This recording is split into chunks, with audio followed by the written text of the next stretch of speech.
We back again, you know what I'm saying? Your boy 100, and I'm about to double up on the Kevin Samuels. I just watched the video of Kevin Samuels' Savage Moments. So now I'm about to watch a video of Kevin Samuels talking to men, talking about why men simp. It's 20 minutes long, so I'm probably gonna skip through it. I'm not gonna watch this whole video. But where we at? This is a throwback, by the way. This is 4 years old. Squarespace, editing and adding pieces. He said he started off talking to the men, trying to get the men to get it together. Then he started talking to the women, and women they blew him up because they don't like what he's saying. Well, men, we just take it on the chin. You know what I'm saying? But hey. Welcome back, Notification Squad. What's up, family? What's up, CIA members? Yeah. Oh, if you're a member of the Notification Squad, when you come in, give me a big. We ain't finna talk about a Notification Squad. Share the video, or be a man. And it goes into a point I'm about to make. You know, as soon as a man starts to speak his truth or be a man, society just wants to shut that stuff down. I want to shut it down. We can't have that because men doing their thing, when a man has his mindset to do his thing, that man can't be controlled. So we got to shut that man down, separate him, isolate him, and keep him in line so we can keep the wheels of society on and get world production. That's really what it comes down to. So, a super chat, somebody super chatted the question. This is a video for Sean G. He basically asked, Kev, can you go ahead and explain why guys continually simp for women and the dangers of simping? Okay. Simping is dangerous. People who don't know what simping is, it basically means being a fool for a woman. Being a fool for a woman. And putting her needs above yours to the detriment of yourself. I done it. Why guys do it? We do it because it's safe. We do it for a lot of reasons. But if you were born after 1970, you were raised in a world like I was, where equal rights amendment, women were independent, all these other things. And a lot of people were raised by single parent households, and women, we were taught to be nice guys, be respectful of one, open the door, all those things. You know, guys before knew how to do that stuff. They didn't have to be taught. They just learned it from their fathers and the family and the society and culture. Well, women taught their sons how to be men. So obviously you got a generation of softer men, and conversely a generation of harder women. That's real. Well, that's real for real. When you leave your mama's house and go to school, that's the first time a lot of guys were around boys. Then our boy tendencies started to pop up and manifest themselves, you know. So especially if you were like me, an only child, it was just me and my mom and around her sisters. Oh my God, it's a wonder I didn't turn out to be gay. And so I've heard a lot of people say that, but I don't, you know, that's a subject for a whole nother time. And you know, look, I'm conservative on some things, I'm liberal on some things, but I really, really do believe in men should be able to be men. And when we're out, that's real. If you're a man, spend more time around your man. Like, spend more time around your partners. Like, as men get older, like 30s and 40s, you really just spending time just with your woman and the kids. Like, you got to keep that male energy. You got to keep that male energy, man. Men got to be around men. We feed off each other's energy. Yeah, when you're in high school, you have your friends. When you go to college, that's the first time a lot of guys get a chance to really be themselves. Mm-hmm. You join fraternities, you go party, no parents around, nobody to supervise. Guess when a lot of people had their most success in relationships with women? In college? Because you're around other guys. You're out in a group. When men are broke, we pile around. We have clubs and stuff. But look what happens after college. We all get domesticated. We leave college. We go to work in a company. Automatically, you're not around groups of men anymore. Even your fraternity brothers, even your boys. You move to a city. You go work in a company. that has a culture that is very much like our society. Then you get involved in a relationship. All of a sudden, you got a bunch of men walking around like neutered zombies. We remember, it's like caged lions. That's a better thing. If you look back and see, look in the zoo. There's nothing worse than to see a lion that's in a cage and they feed him. If that lion was born in captivity, that's one thing. But a lion that roamed on the prairie, that's on the Serengeti, that's a whole nother thing. Whole different beast. Guys, we all have that lion in us. But we have all been programmed and taught that being a nice guy is the way to be. That's why we end up simping. Simping is a symptom of programming. So when I was telling the stories yesterday about how I would go from, doing what a guy should do to being this nice guy and end up getting abused and mistreated by women, that was an internal conflict going on in me of me trying to basically fight against my programming. That's real, bro. A lot of men, you get raised by women, and you jump out here and you try to have this same energy that you had for these women you grew up with, like your mom, your sisters, and it's not received well. You almost get trampled. You almost get ran over by the women out here because the women are harder because there's no men. Just like he said, we softer because there's no men. It's just like, I don't know. We out here misconstrued. We out here toe down.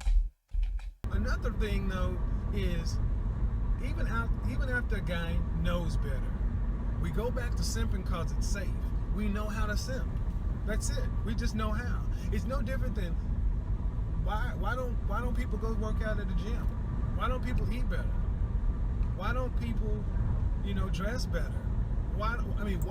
It's not a matter of knowledge. Arguably, we're the most knowledgeable society that's ever existed. We have access to information like no time before in human history.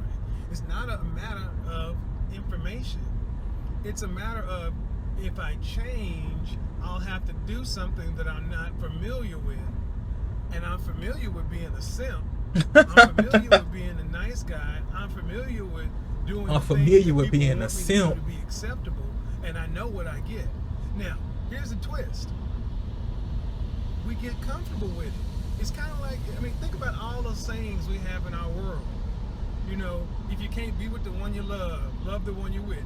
Be content. Keep the car you have, and the devil you know is better than the devil you don't know. All of these things are little subliminal cues to keep us stuck and content. So as a man, when you hear another man telling you, look, women like sex, women like men, women like confident. Yo. What it do? I bet. It's slim pickings.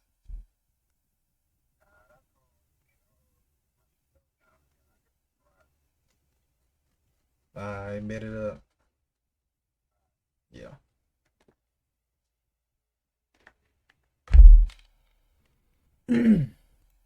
Intelligent, assertive men, and they want men to act in a certain way that's counter to what we've been told. The devil you know is better than the devil you don't know. All of these things are little subliminal cues to keep us stuck and content.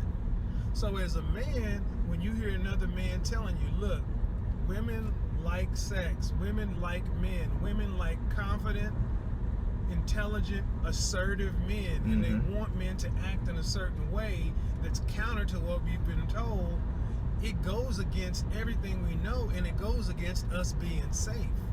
That's why you get guys saying, I'm not going to do that because I'm afraid a woman will slap me in the face. I'm afraid she'll throw a drink in my face.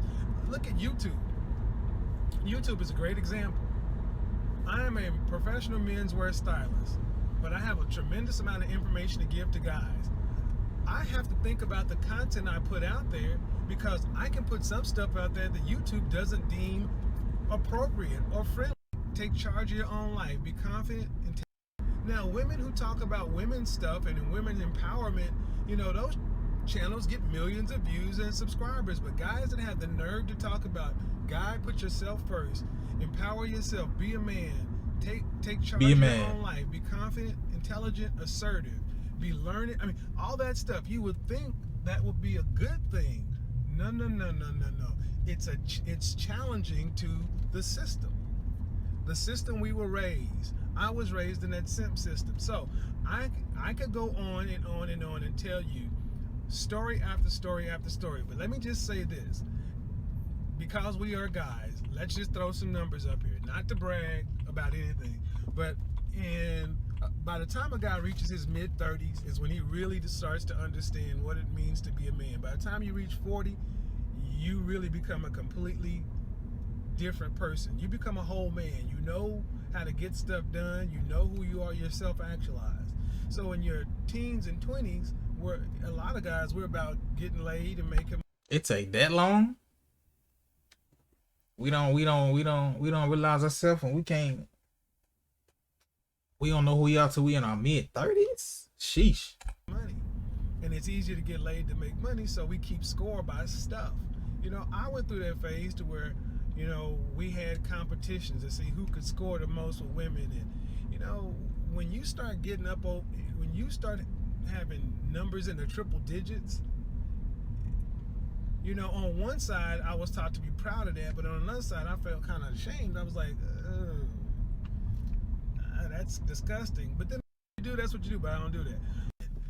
I normally don't do stuff like that. That is just a process. All these other things, you know what ended up happening? I was happy for about a month because she told me all the things I wanted to hear. You're like no other guy I've ever had before. You're so different. You're so this. You're so that. Then after that, after the new car smell wore off, that woman began to resent me. She had contempt for me, no respect for me, because when a woman knows that you will take whatever she does and let her get away with it, she got no respect for you. Simple as that. That's real. That's real life. Out there being a sucker. So, and we're told, be upfront, open, honest with women. Tell her your feelings. No, I'm telling you, hold stuff back from women. Don't tell them everything. Do not tell a woman that, you know what, whatever you do, I love your dirty drawers, and you could do whatever, and I'll take you back. No. First-hand experience. Got to be some stipulations. When you check a woman, when you let them know that you are the catch, not them, you put them on your schedule, you make them jump through hoops to get to you, they are mentally engaged and enjoy that kind of stuff. Like I said the other day, guy was like, well, you can't walk by and smack a woman on her butt today because the game is so messed up this way. I'm like, when's the last time you tried it? When was the last time you walked up to a woman in a bar or any place? I'll give you an example. Monday, I was in Starbucks. You see me in Starbucks often. Drop dead, gorgeous woman standing in front of me. She's got headphones on. I don't know this woman from a can of paint. She's ordering her stuff, and I say, and I hold my cup up. I was like, I'll have the normal, and Beauty here is gonna pay for it, right? That woman looked at me. She's like, excuse me. I was like, oh, I told him it was on you because you got your Starbucks. I mean, you're beautiful. You know that. Oh yeah, I got it. A part of me said, oh, don't let her pay. Don't let her pay. Don't let her pay. What? Yes. Now see, the 20-something-year-old version of me would have took her outside, or that would have went somewhere. Hmm? But the 40-year-old in me that has gone through the simp stage, you got to get that simp up out of you. And here's one of the easiest ways to do it. We got to start hanging around more men. Men by themselves, we're like snipers, pick off people alone. Look, that woman wanted to pay for my drink. I mean, and here's the thing, I ordered my drink. I ordered my pastries. Her drink was like $4. With my total, it came up to $14. And I saw the guy ring it up, and the lady had stepped off to the side. She was gonna pay for my stuff and not have a problem with it. Mm-hmm. And part of me was like, oh, don't let her do it. Don't let her do it. That's not a good man. But I was like, okay, hold on, don't do it. Let's just see what happens. Just see what happens. She said, oh, enjoy that. Oh, by the way, introduced herself, asked me, was about to give me her card. I was like, here's my number. I gave her my number. I resisted. She called me 2 hours later. The rest of that story on another stream. The point is this, guys. Women like assertive men. I did not know that woman. I didn't need her to pay for that. Okay, this video getting kind of long, but I'm messing with the message. I'm messing with.